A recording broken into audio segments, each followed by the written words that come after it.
Forget the myth that entrepreneurship has an age limit. Women over 45 are rewriting the business success story with tons of data to prove it.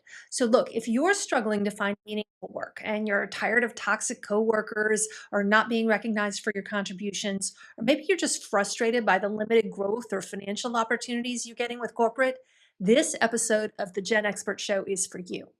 So the truth is, age discrimination is real. A 2022 AARP study found that 80% of workers between 40 and 65 have experienced or witnessed it firsthand. And here's the real kicker. 56% of older workers were laid off or pushed out before they were ready to retire. That is BS. Now, look, what if I told you that instead of waiting for another job opportunity, you could create one for yourself?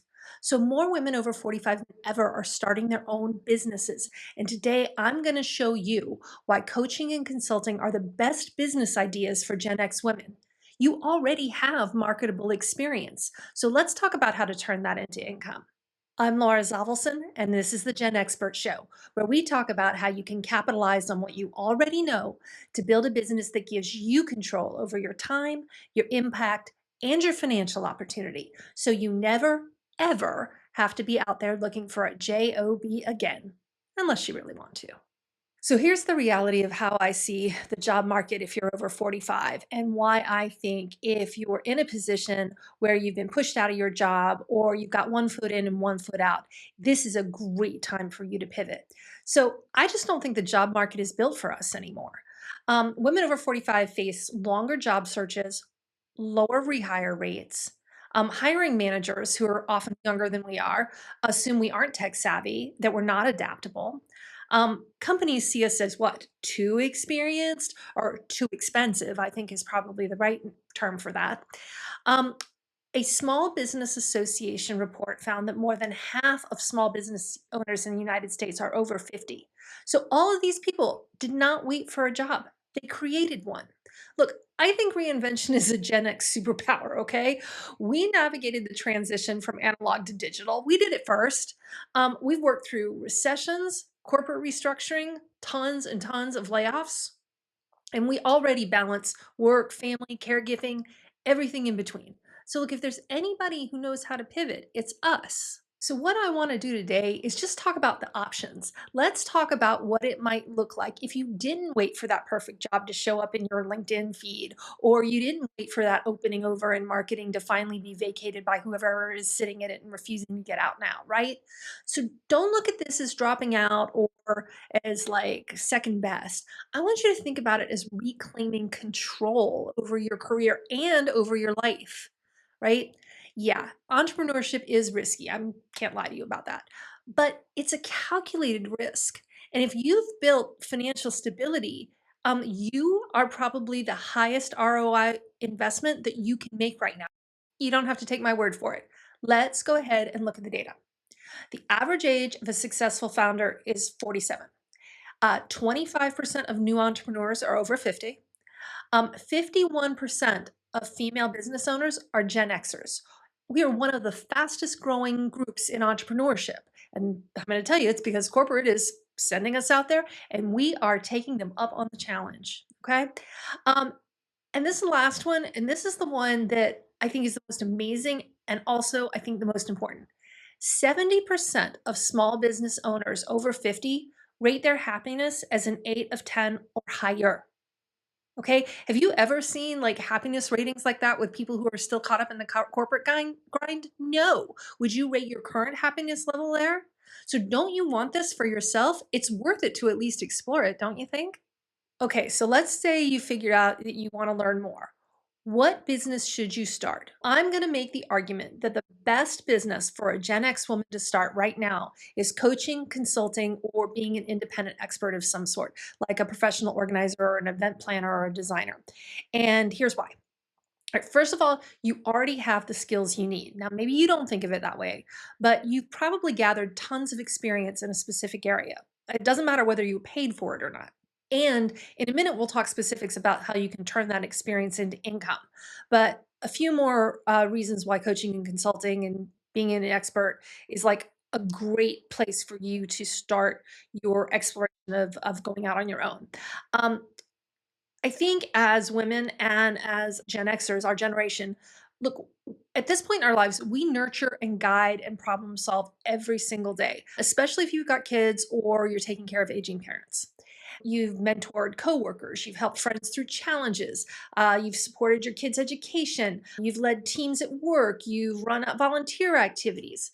Look, women are naturals for coaching and consulting because we understand human needs and how to help people grow. By the way, if you're not sure about the differences between coaching and consulting and it's not clear which one is for you, I have a video on that too, and I'll put that link in the description. Okay. So here's the bottom line. All right.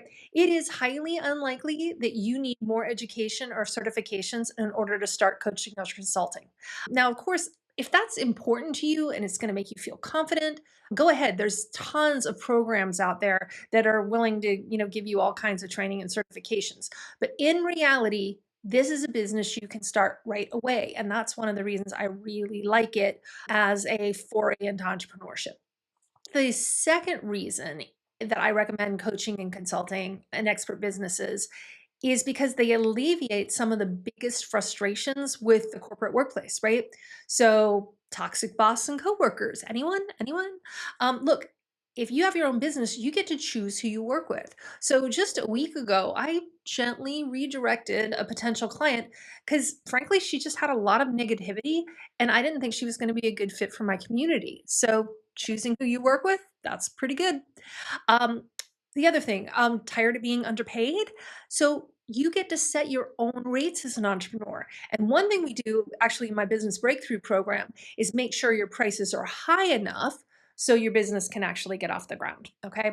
And then finally, do you really feel like you're having the impact that you can have on the world in your current role or in a role that you're seeking? Because frankly, this is the most common why that I hear from my clients. They have a passion and they want to help people in some way, and they want that to align with their values. And frankly, sharing your expertise with people who need you, that is the fast track to more meaningful work. And the last reason I recommend coaching or consulting as the right entrepreneurial sort of first step for women over 45 is because these are businesses that you can intentionally design to get you whatever combination of money and impact and flexibility that you're looking for. So that's not always the case with retail or product based businesses. And in fact, actually, this is one of the first things we do if you come into Business Breakthrough. I have some tools that help you get really clear on what you want. So we can build a business, we can build a plan for a business that gets you there in 1 to 3 years, all of your goals, depending on what you want to do. Because there are trade offs. If you want to maximize the money part, you can't always at the same time maximize the flexibility part. But we can design a business that will get you there eventually. Okay. Look, for almost every client I've ever worked with, we've been able to create a plan that gets her to her enough number with way more work life balance than they've ever had in a corporate setting. Okay, so what do you need to do to turn your experience into income? First, recognize your marketable knowledge. All right. So I want you to ask yourself, what do people already come to me for? Popular coaching areas include leadership development, career change, personal branding, personal growth, relationships, wellness. That's a huge coaching area. Wealth management. That's another one. And popular consulting areas, well, that's all kinds of business help, right? So, marketing, PR, finance, accounting, operations, logistics, any place you have experience or passion is probably marketable. So, step two would be to identify your niche or your focus area. So, your biggest watch out right now at the beginning is going to be to try to go too broad and sort of sell everything you know to everybody. The best coaching and consulting businesses solve a problem for a specific group of people, like career transformation coaching, right? Helping people who think they picked the wrong career find a new one. Or an area of health and wellness coaching. What about exercise routines specifically to help midlife women get more energy, right? Or marketing consulting for restaurants. So, specifically helping white tablecloth restaurants get new customers, okay? So, Do you see how each of those solves a specific problem for a specific audience? So that's what I want you to be thinking about right now. So if you're at this point in your process, I have a few other videos on how to find your niche, and as well as a special video on how you can make any niche more profitable. And I will put a link to those in the description. And then step three of turning your expertise into income, start small and keep it simple wherever you can. So, look, you don't need a website and a social media following or fancy branding to start. And don't invest a whole bunch of money in that before you've even tried coaching and consulting. What if you don't like it? I think you will, but make sure first, right? So with coaching, I would start with simple one-on-one work. Make it like a 6 to 8 week program, so a package of 3 to 4 sessions that gets clients a specific result. Right. And with consulting, I would try to land with a focused assessment or a training that's designed to let them get to know you and the way you work, and then propose a larger scope of work from there. So once you have some idea of what you want to sell, then your next best bet is to not, try to sell on social media or anything like that. It's actually to reach out to your existing personal and professional networks and go to the people that already know you and trust you. They're going to make your best first clients. So at this point, a lot of times I get the question, is it really worth it to go out on your own? And ultimately, that's going to depend on your personality and what's important to you. But if you're creating your pro con list on this is the list that I would put on the pro side. Okay. Feeling energized instead of burned out when you think about your work or when you have to go to work, right? Um, Being able to reclaim control over your time and what you work on. So no more BS projects, right? You work on what you love to do every day. Creating your own financial opportunity, right? So you're no longer stuck in some salary band, that you can't break out of or whatever it is. You get to create how much you make, and if you want to, we can plan a business that gets you to $500,000 a year or $1 million a year. That's all possible for you. Escaping ageism in hiring and organizational development. Look, it's real. If you're a woman over 45, you've probably sensed it. It's going to, I think, become clearer as you sort of move through the next 5 or 6 years. And, this opportunity to get ahead of it and just break free of all of that can be really liberating. Having time for the people who are most important to you. So if you're like me, you're stuck between having older children who can fend for themselves, but they still need you, and then aging parents who may still be independent, but they need you checking up on them, or they may need you even more than that. And so I think being able to be there for those people in my life has been one of the greatest benefits of having my own business. And then finally, this ability to make an impact is so rewarding, and to feel that way about your work is just a gift. So look, if trying out coaching and consulting and starting an independent business sounds like something you want to try, I want to know what's standing in your way. Like, what do you feel like is blocking you? So if you're worried you don't have enough experience, I'm going to actually push back on that. I'm going to bet at this point in your life you do. If you don't know where to start, or you don't feel confident enough to take the leap, or you don't have a plan, that's where I can help.